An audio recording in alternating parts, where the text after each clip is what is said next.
Gruodžio 11 dieną Žiburio gimnazijoje vyko integruotas užsiėmimas konferencija Kraujo donorystė. Dalyvavo švietimo skyriaus vedėjas Rimvydas Zailskas ir administracijos direktorius Algis Marcinkevičius. Mokiniai ir gydytojai skaitė pranešimus lietuvių ir anglų kalbomis apie kraują, o po to vyko kraujo donorystės akcija. Visi norintys galėjo paaukoti kraujo. Aišku, tas projektas konferencija integruoto mokymo labai svarbia tema apie donorystę, nes iš tiesų ne vienas iš mūsų negali pasakyti, kada mums ko gali prireikti, kokios pagalbos ar iš vieno ar iš kito.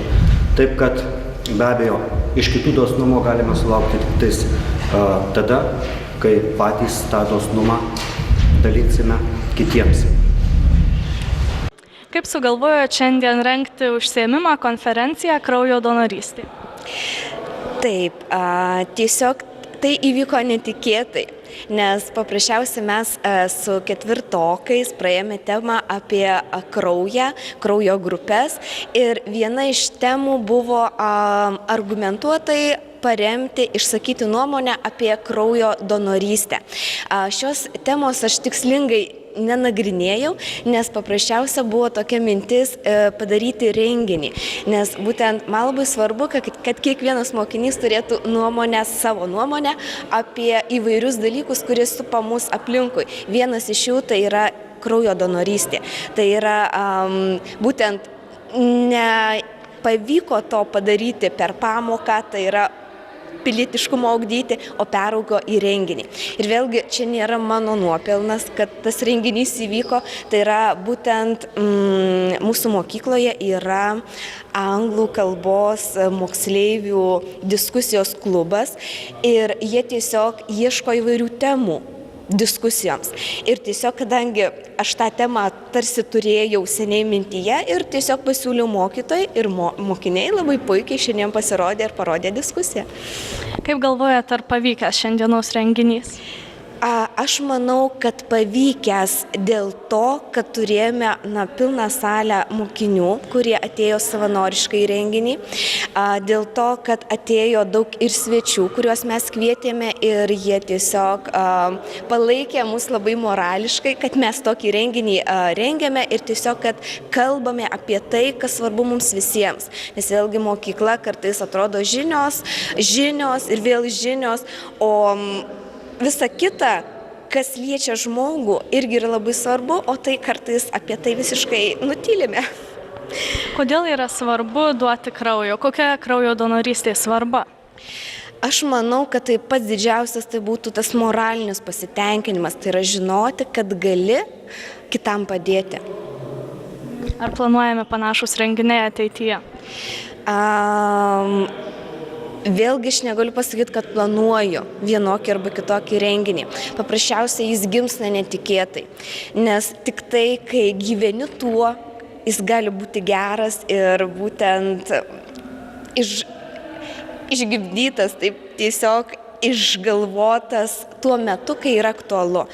Ir aš manau, kad aš visada sakau, kad ne, bet dažniausiai būna taip. Aš trupučiuką dar papildysiu, aš 40 metų dirbu kraujo tarnyboje. Tikrai vos ne nuo ištakų kraujo tarnybos, kai dar buvo kraujo perpylimo skyriai prie ligoninių. Kiekviena ligoninė beveik didesnė turėjo savo kraujo perpylimo skyrių. Tai yra, imdavo iš donorų kraują, čia pat ligoniniai, imdavo iš personalo kraują. Deja, patys geriausi donorai ir dažniausi donorai būdavo medikai. Jeigu kartais vykdavo didelis nukraujavimas staiga, tai yra akušeriniuose skyriuose arba chirurginiuose skyriuose arba po traumų ir reikdavo labai skubios, staigios pagalbos, tada kraujo bankų nebuvo sąlygų laikyti ilgai kraują, ilgai iš viso negalima laikyti, ilgiau laikyti ir tada tekdavo pacientus gelbėti tiesiogiai, labai greitai. Dažniausiai kraują duodavo medikai. Deja, ir šiai dienai medikai duoda daug kraujo. Klinikose mūsų Kauno taip pat yra kraujo perpylimo skyrius atsidaręs, kuris kaip ir dalinai aprūpina savo klinikų ligonius. Tačiau, aišku, to kiekio neužtenka. Trupučiuką dar apie kraujo grupės. Čia rodė Otenbergo taisyklę, reiškia suderinamumą tą schemą. Reiškia, kad pirma grupė arba nulinė tinka visiems, antra grupė tinka tik antros grupės žmonėms ir ketvirtos grupės žmonėms, trečia grupė tinka tik trečios grupės ir ketvirtos grupės kraujas tinka tik ketvirtos grupės. Čia yra teorija. Praktiškai dabar šita taisyklė nėra naudojama. Yra kraujas naudojamas tik griežtai pagal grupės. Čia ilga teorija, čia yra teorijos, kurios paaiškina, kodėl tai nėra gerai daryti. O jeigu kartais situacija priverčia kraują naudoti staiga ir nėra kitos grupės, o yra universali grupė, vadinama pirmoji grupė, nulinė, kuri neturi nei A, nei B antigeno, tuomet reikia kraują užsakyti nuplautą, eritrocitus nuplauti, kad ant eritrocitų nebūtų jokių pašalinių baltymų ir kad nereaguotų su kitų kraujo grupių plazmoje esančiais baltymais. Žodžiu, kraujo grupės yra labai svarbu ir kraujo grupė anksčiau įdėdavo į pasą. Šiuo metu aš nežinau, rodos, kad ir nebededa jau į pasą kraujo grupės. Kodėl? Todėl, kad įvykdavo daug sumaišymų, įvykdavo taip, kad perrašant duomenis, pavyzdžiui, ligoninė į ligos istorijos titulinį lapą, visada žymima kraujo grupė, yra užrašoma, kartais padaroma klaida, užrašoma ne ta kraujo grupė, skuba, ekstremalios sąlygos ir jeigu patikėti vien tik užrašais ligos istorijoje, galima labai skaudžiai apsirikti ir šitas skaudus apsirikimas gali kainuoti gyvybę.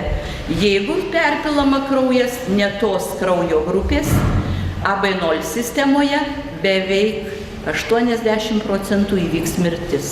Jeigu staiga nesuteiksim pagalbos, užsikimša inkstų kanalėliai, įvyksta agliutinacija kraujagyslėse ir įvyksta mirtis.